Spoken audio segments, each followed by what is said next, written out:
Hello my friends and welcome. We have some of the good news coming from the Pokrovsk direction. Yeah, Ukrainian front lines. Yes, the military map update that shows more of the blue areas. The Ukrainian army continued to grind Russians down over here, cutting them little by little, their forces.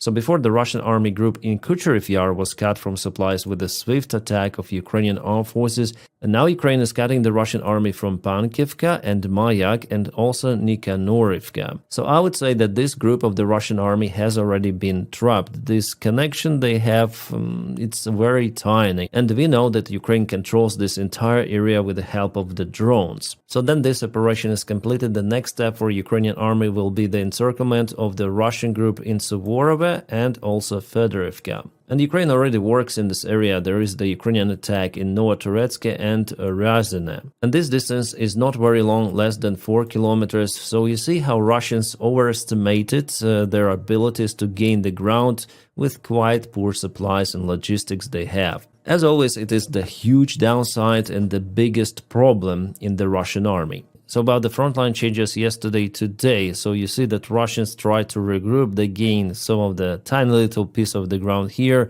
Also, they try to operate in this space, but it doesn't work well. And here's the new territorial gain confirmed by OSINT analytics. And Russians were pushed also over here. The gray area expanded. So Popov Yar, yeah, it's under the big threat for Russia nowadays. But I think after all, Ukraine will concentrate the forces in this part. Nevertheless, Russia tries to do absolutely everything to keep this bridgehead under control. They think that they may expand the territorial gains from it later on. So I just hope that Ukraine will keep the pace in counterattack over here, because Russia may break initiative at any point. They have resources already for it. They're at the final preparation stage to launch the massive attack on Ukrainian positions in Pokrovsk direction. From the information I have, at least the order might be given even this month. The good news that for many days already Russia is unable to move to Mirnograd or Pokrovsk or Konstantinovka.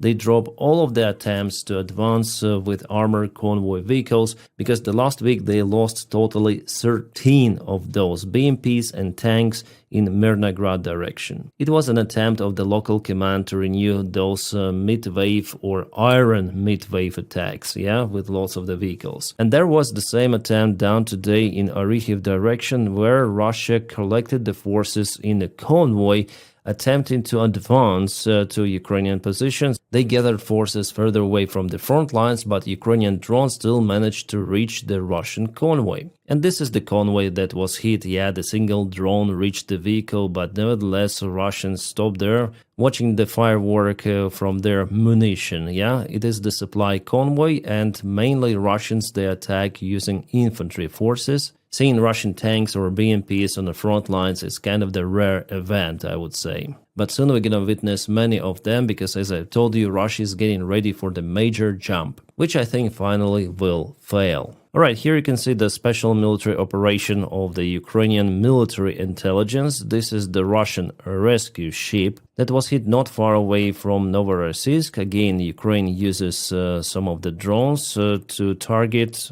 radars, I guess, on the top. Well, even though it's the rescue ship, but Russia could have used it for military purposes and for surveillance missions. Drone did its job quite well, but ship was not destroyed or sank down, because those drones, they're relatively small. Nevertheless, captain of the ship was injured or wounded. This is the captain. I already received the information from the Astra channel. His name is Roman Gorshkov. He was evacuated from the ship with the shrapnel wounds to the local hospital. And the ship looks like that. It operates mostly in the Black Sea. In 2024, this ship took part in eliminating fire on one of the oil tankers of the Russian Federation, which was hit also not far away from Novorossiysk. Alright, what we have here are the Russian drones. They place those just on the road, and they wait for Ukrainian vehicles to go through the road, and they fly and they hit the vehicle. But the Ukrainian drone operators saw this trap and decided to get rid of those Russian drones, just kabooming them over here.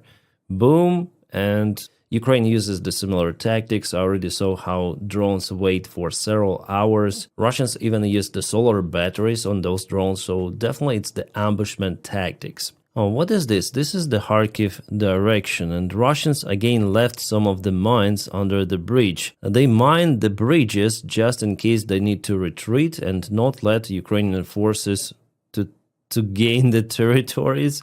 Yeah, the bridge is completely kaputted. Oh my god. Yeah, actually it happened on the Russian territory. The spot is not that far away from Vovchansk. This is occupied territory of Ukraine, colored in red. Well, it seems like Russia will have some of the issues with supply deliveries in this case. Bad news we have today, guys. Ukraine lost one of the pilots of Sukhoi 27 fighter jet. Well, I don't have lots of the information about the case, but I know that the name of the pilot was Borovik Alexander Mikolaevich. The first name Alexander, he was 30 years old and was piloting Sukhoi 27 somewhere in the southern direction. As you see, Ukraine sometimes loses pilots, airplanes. It happens. It is happening with Soviet-made jets, with Western jets, doesn't matter. Whether his airplane was shut down, whether it was the technical malfunction or pilot error, no specific information is given so far by Ukrainian Air Force Command. But what we know that Ukraine tries to eliminate Russian air defense and radars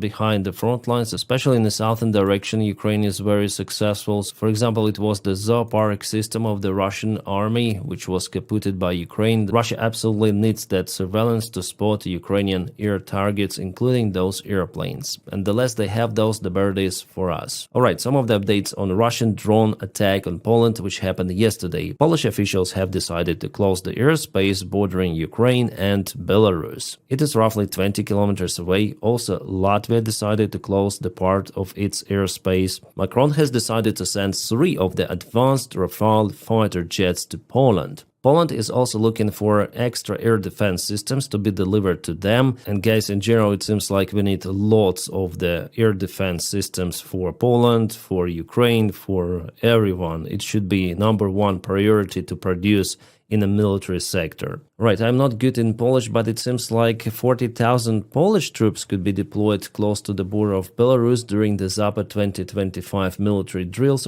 organized by Russia and Belarus, or they speak about, yeah, I think it's the Polish army, 40,000, it's quite a lot. Maybe Poland decided to make this move after the drone attack on them. Yeah, now I see Poland sends 40,000 troops to border before Russian military drills. Okay, understandable. And also the agreement was reached between Poland and Ukraine for Ukrainian instructors to train Polish guys to shut down the Russian drones and to operate FPV drones. So now it's like vice versa. Before Ukraine went to some of the Western countries for training, but now Western countries' soldiers require training from Ukraine because Ukraine is the only allied army with actual military experience of the modern-day war. So obviously our NATO friends, they should use this experience in their army. But in general, the situation with this drone attack is still not good for NATO, and Putin, according to Financial Times, he should be pretty much satisfied because Russia found the weak spots in European defense. Europe showed that it's not capable to repel those kind of the attacks. Again, guys, just to remind you, 4 of the 20, at least 20 of the drones were sent, so 4 were shut down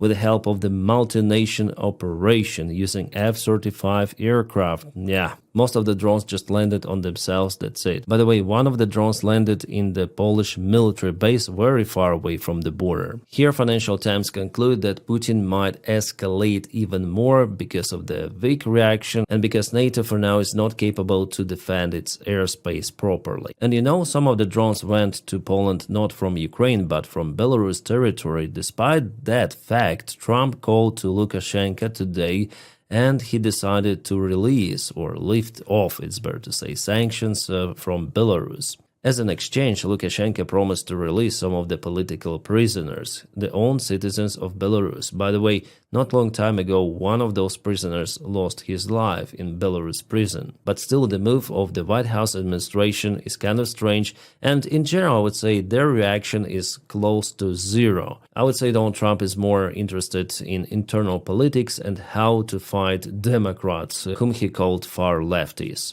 By the way, my friends, I have another channel. It's called Captain Dennis. The link for it is in the video description below. There are not many subscribers, but nevertheless I post, and there I not only record videos, but I also stream almost every day. Also I have Twitch platform and Kick, where I also stream every day. So yeah, it's the parallel activity. There I speak about breaking news, so like different stuff. Like for example, today I recorded a video about Charlie Kirk, who was unalived in Utah. Yeah, I also made some posts on Telegram, that's my group, so I try to be active in social media, not just on my YouTube channel, as you see.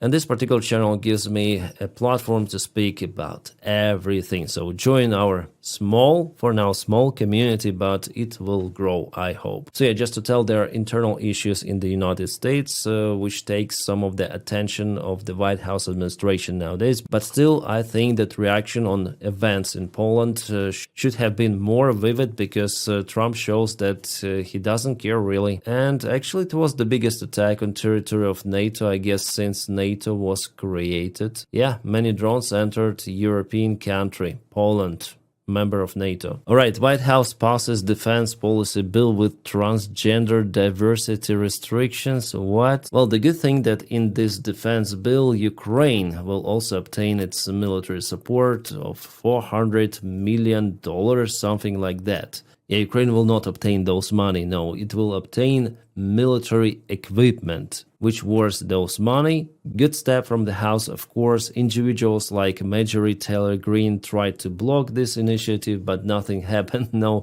more than 300 House representatives voted for that one. Awesome. But still, it's far, far, far away from what it was under Joe Biden's administration. Alright guys, and thank you so much for your kind support on Patreon. The link for my Patreon is in the video description just below. You keep me motivated to film more of the videos, so thank you for it so much. And my friends, I wish you all a peaceful sky wherever you are, and have a great time.